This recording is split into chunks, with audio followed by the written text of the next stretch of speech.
Winning the Train to Hunt Nationals in Utah was absolutely surreal. I, to be honest with you, did not expect it.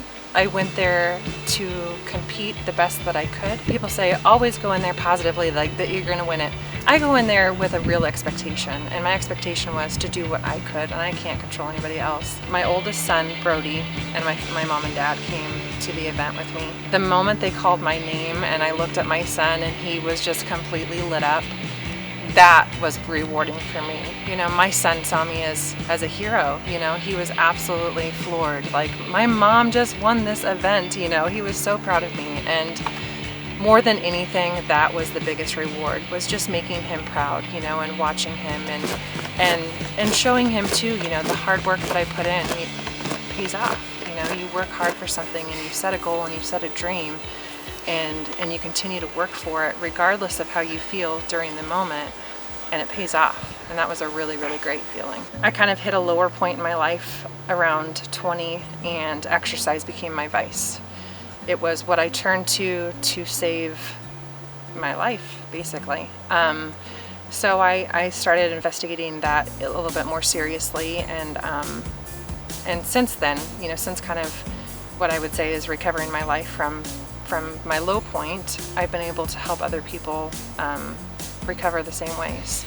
I think people underestimate depression, and there's lots of different avenues that can come from, and exercise is totally underrated when people think about, you know, how can I, you know, clear my head or get through this or move past it.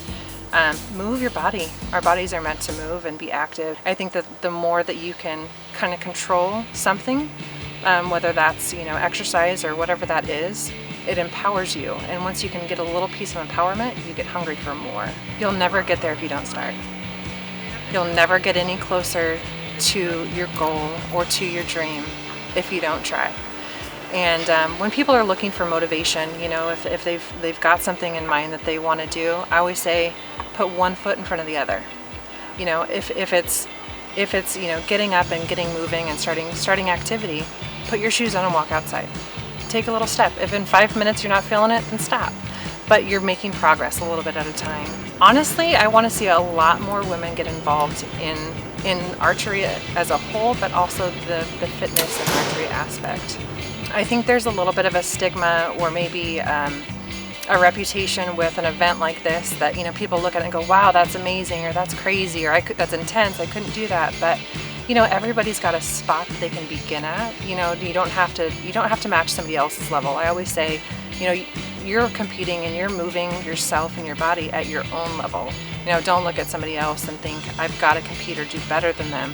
You know, even in competition, it's competition, but you can compete against yourself and set goals individually. I think consistency too is absolutely key. Of course, there's going to be days that you don't feel like, you know, going and grinding out a training session, or, you know, shooting your bow, or, you know, everybody has off days, but work through those, because there's a lot of growth that happens when you're uncomfortable. I think moving forward, trying to help other women get involved, or I'd love to see other women get involved without feeling like there's a barrier or an expectation. You know, you don't have to win it. You don't have to go out there and do that. Just go have fun with it. It's a family. You know, I walked in there on Friday not knowing anybody, and I kind of like tiptoed in, like, I hope nobody notices me, you know, I hope nobody knows that I'm here. And by the end of the weekend, I had, you know, 60 to 80 new friends, and people that, you know, would do anything that they could to help you and watch you succeed. And that was a really great feeling.